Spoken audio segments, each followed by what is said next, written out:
आणि आता एक बातमी शिवप्रेमींसाठी महत्त्वाची बातमी आहे। शिवरायांच्या 12 किल्ल्यांना युनेस्कोच्या वारसा यादीत स्थान मिळालंय। रायगड, राजगड, प्रतापगड, शिवनेरी या गडाचा यात समावेश आहे। तर तामिळनाडूमधल्या जिंजी किल्ल्याला सुद्धा युनेस्कोच्या यादीत स्थान देण्यात आलं आहे। त्यामुळे शिवप्रेमींसाठी ही अतिशय आनंदाची अशी बातमी आहे। शिवरायांच्या 12 किल्ल्यांना युनेस्कोच्या वारसा यादीत स्थान मिळालंय आणि यामध्ये रायगड, राजगड, त्याचबरोबर प्रतापगड, शिवनेरी या गडांचा देखील समावेश आहे। आणि त्याचबरोबर तामिळनाडूमधल्या जिंजी किल्ल्याला सुद्धा या यादीमध्ये स्थान देण्यात आलंय। त्यामुळे शिवप्रेमींना आनंदाला उधाण आलंय।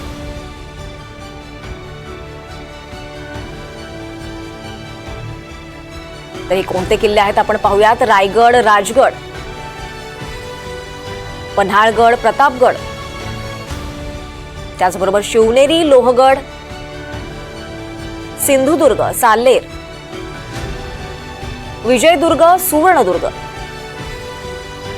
खांदेरी, तमिळनाडूचा जिंजी यांचा यात समावेश आहे।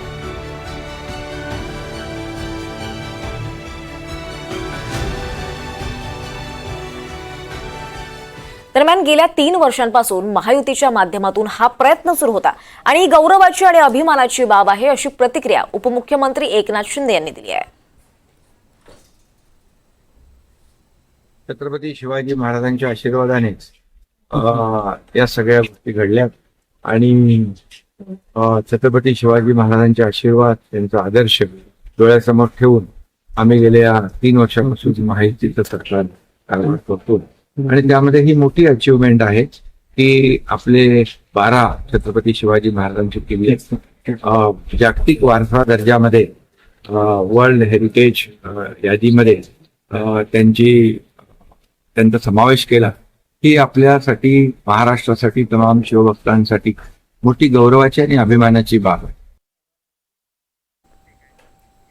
तिकडे राज ठाकरेंकडून सरकारचं अभिनंदन आणि खोचक सल्लाही देण्यात आलाय। दर्जा दिला म्हणून युनेस्कोला गृहीत धरू नका, असं राज ठाकरेंनी म्हटलंय। निकष नीट पाळले नाही तर युनेस्को हा दर्जा काढून घेतं। शिवरायांच्या 12 किल्ल्यांना जागतिक वारसाचा दर्जा मिळाल्यावरून राज ठाकरेंनी हा खोचक सल्ला दिलाय।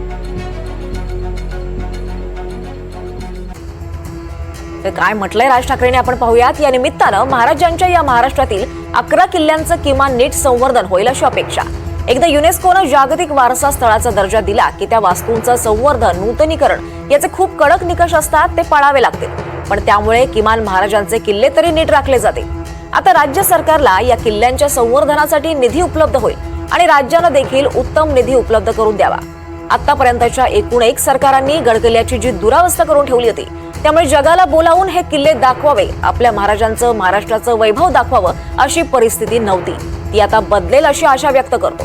आम्ही गेले अनेक वर्ष म्हणत आलोय की महाराजांनी उभारलेले किल्ले आणि महाराष्ट्राला लाभलेली किनारपट्टी याचं नीट जतन केलं आणि तिथे पर्यटनासाठी योग्य पायाभूत सुविधा उपलब्ध केल्या तरी महाराष्ट्राची अर्थव्यवस्था कुठच्या कुठे निघून जाईल। असो, फक्त सरकारला एक आठवण करून द्यावीशी वाटते, ती म्हणजे युनेस्कोनं जागतिक वारसा दर्जा दिला म्हणून युनेस्को सारख्या संस्थांना गृहीत धरता येत नाही। जर निकष नीट नाही पाळले तर युनेस्को हा दर्जा काढून घेतं। याची आतापर्यंतची 2च उदाहरणं आहेत, पण ती आहेत ही विसरू नका। एक उदाहरण आहे ओमान मधल्या अवरिक्स या अभयारण्याचं आणि दुसरं उदाहरण आहे ड्रेसडन व्हॅलीचं। जर्मनीतील ड्रेसडन व्हॅलीला जागतिक वारसा दर्जा मिळाला, पण निकष न पाळल्यानं तो 2009ला काढून घेतला। यामुळे सरकारने फक्त आनंद साजरा करू नये तर एका मोठ्या जबाबदारीचं भान देखील बाळगावं।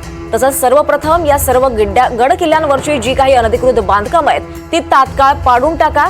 त्यात जात धर्म पाहण्याची गरज नाही, असा सल्ला राज ठाकरेंनी दिला आहे।